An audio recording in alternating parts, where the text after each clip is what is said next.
Indonesia tidak terima begitu saja sama masyarakat di Nusantara. Soalnya kan waktu kita animisme sama dinamisme. Ada yang tahu animisme? Tahu, enggak tahu. Apa? Percaya ke alam. Bisa jadi.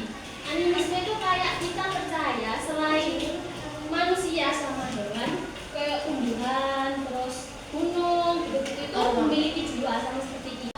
Silakan yang digunakan kemarin itu ya. Contoh akulturasi budaya yang dapat dilihat saat ini tuh kayak menara, kemudian masjid, makam, seni ukir, aksara sastra sama kalender. Kemudian perubahan masyarakat masa Islam dalam aspek geografi. Kondisi geografis Indonesia ini semakin mengalami perubahan. Pertumbuhan kerajaan pada masa Hindia seiring dengan kecepatan pertumbuhan dan persebaran penduduk di seluruh Nusantara. Kondisi Nusantara juga semakin ramai oleh berbagai aktivitas pelayaran dunia, kayak Indonesia sebagai silang laut lalu lintas. Ada kelihatan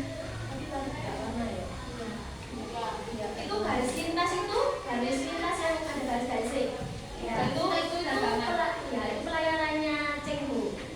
Cengho itu laksamana muslim dari Cina yang masa perkembangannya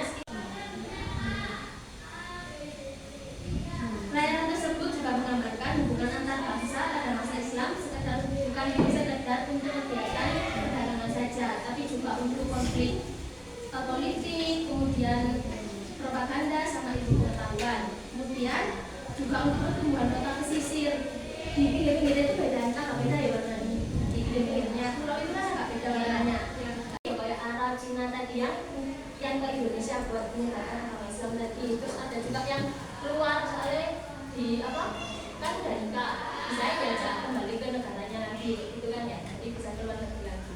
Kayak gitu. Terus perkembangan ilmu pengetahuan dan teknologi. Jadi semakin banyak juga pusat-pusat pemukiman bangsa asing, terutama Arab dan Cina. Banyak ya orang-orang Arab, orang Cina ya kan. Haji. Terus manusia itu juga membuka hutan-hutan untuk memenuhi kebutuhan hidupnya. Lahan itu digunakan untuk tempat tinggal, terus buat cari makan, gitu ya hutan itu. Terus migrasi ini semakin banyak juga orang-orang dari Eropa, terus dari Asia Timur sama Asia Barat datang ke Indonesia yang menyebabkan Indonesia semakin banyak penduduknya tadi. Terus perubahan masyarakat masa Islam dalam bidang ekonomi. Kegiatan perekonomian dunia berlangsung sampai dengan masa pengaruh Islam. Tapi berbagai hal tidak nampak perubahan signifikan dalam kegiatan. Melainkan alat tukar yang digunakan untuk jual beli. Terus mata uang itu juga sudah banyak sekali digunakan untuk transaksi perdagangan tersebut. tersebut. Kegiatan beberapa kegiatan perekonomian seperti produksi, konsumsi, terus distribusi. Kemudian yang C, perubahan masyarakat masa Islam dalam bidang sosial pendidikan. Pendidikan masa Islam mengalami kemajuan sangat pesat. Hal ini tidak lepas dari karakteristik agama Islam yang mewajibkan seluruh umatnya untuk mampu baca tulis. Karena itulah seiring perkembangan jumlah penduduk beragama Islam semakin luas pula pertumbuhan cepat pendidikan masyarakat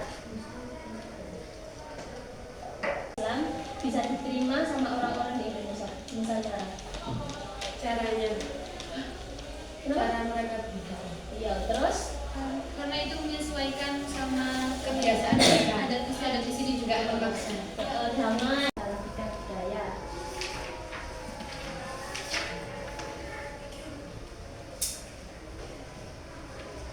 Terhadap sejarah dan budaya Indonesia. Karya-karya itu mulai melebar luas pasca era Majapahit. Kemudian menggabungkan elemen budaya lokal, Hindu-Buddha dan Islam. Ya kayak tadi kan di Indonesia kan banyak sekali perpaduan, kemudian Cirebon, Yogyakarta dan lain-lainnya yang masih berdiri hingga saat ini. Perubahan itu menunjukkan dampak mendalam Islam pada struktur sosial dan budaya Nusantara.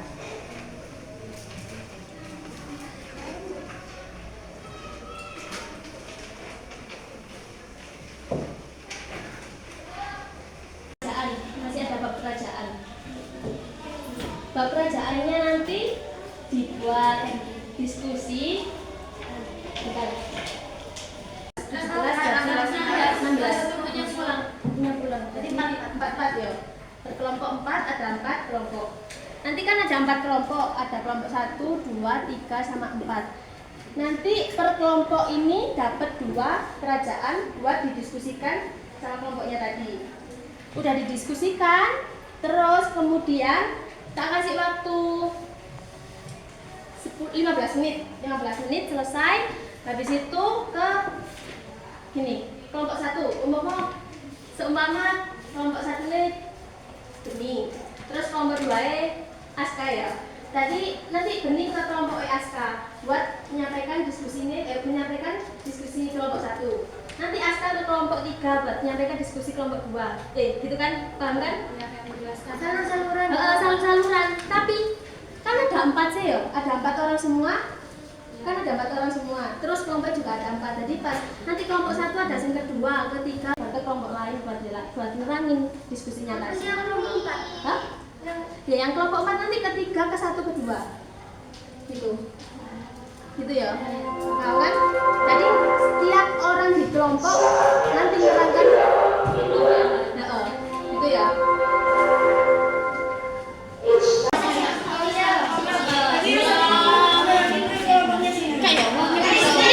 Saya bagi Kak.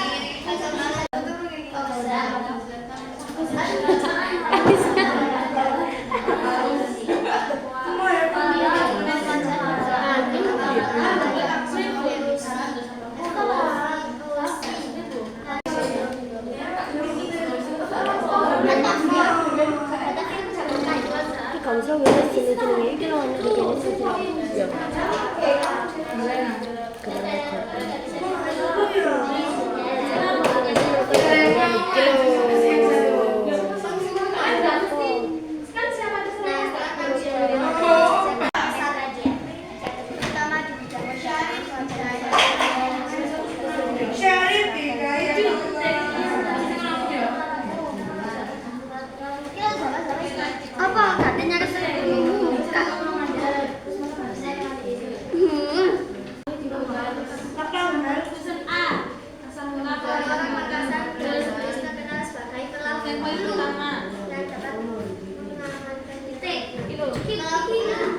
kilo kita tahu nih kilo.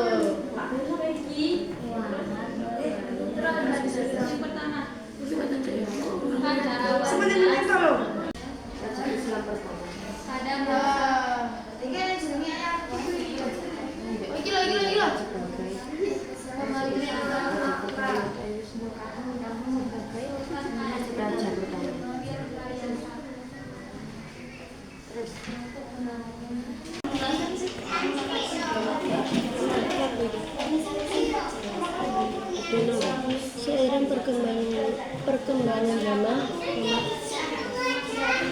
samudra mengalami kemunduran.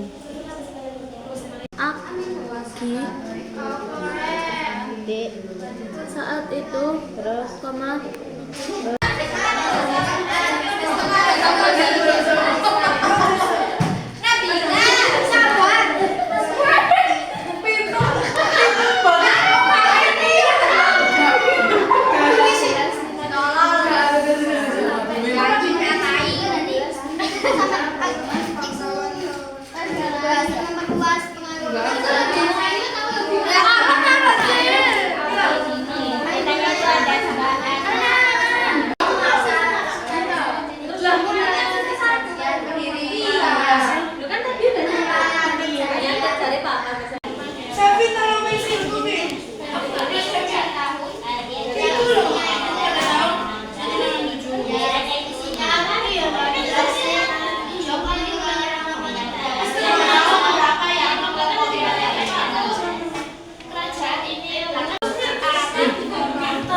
Sriwijaya ini mendirikan kerajaan pada abad 16.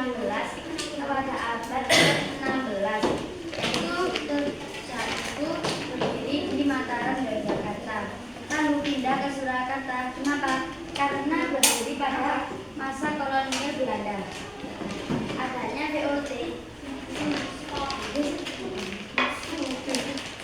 karena berdiri pada masa kolonial Belanda.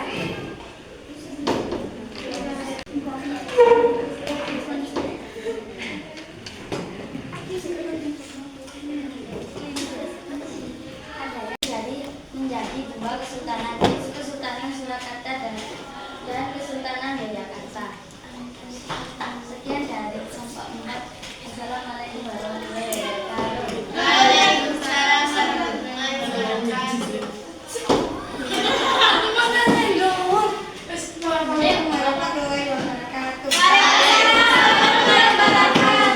Perkenalkan, nama saya Aminah Najwa dari kelompok 3. Saya akan mengenalkan tentang Kerajaan Banten. Pada awalnya Banten adalah daerah kekuasaan Pajajaran. Akibatnya pada tahun 1500 Sultan Trenggalek dari Demak mengutus Paletan dengan Pangeran Charbon untuk merebut Banten dan pantai utara Jawa Barat. Berdirinya Kerajaan Islam Banten ini bermula dari upaya Sunan Gunung Jati dari Cirebon pada tahun masa kejayaan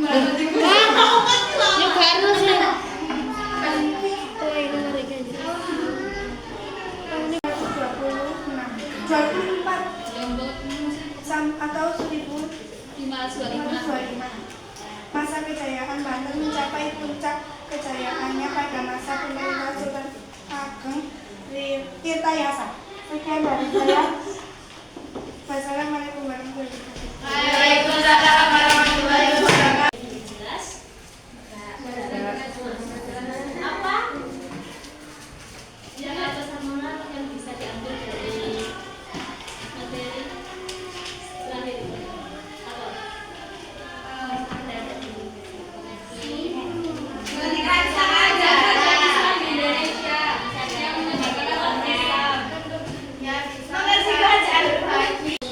Mengerti kerajaan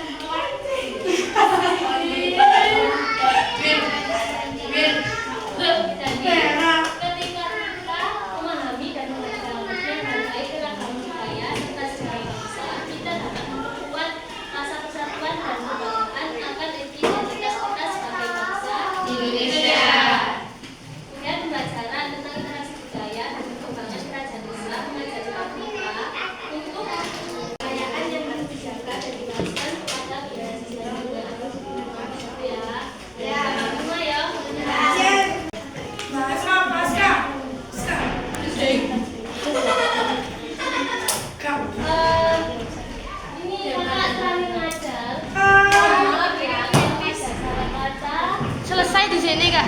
Sekarang kita